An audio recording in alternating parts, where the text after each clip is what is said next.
Hi guys, so di ba nag-book kami kahapon sa La Palazo. So, ang per night namin is 4,400. Then yung parking nila doon sa La Palazo is 2,500 overnight.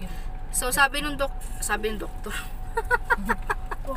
sabi nung guard, doon na kami mag-parking sa Uptown Parade. So, ang parking fee doon overnight is 200 pesos plus parking fee na 50 pesos, which is 3 hours yun. So, kagabi, nag-park kami doon ng overnight.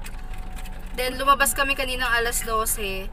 Ang binayaran namin is 475 pesos. Just for awareness, medyo pricey pa rin siya kahit ganun, kahit saglit ka lang nag-park. Basta overnight 200 pesos plus yung parking fee nga nila. Akala nga namin 250 pesos lang, pero still 470 pesos, 75. Pero okay na rin kumpara sa 2,500.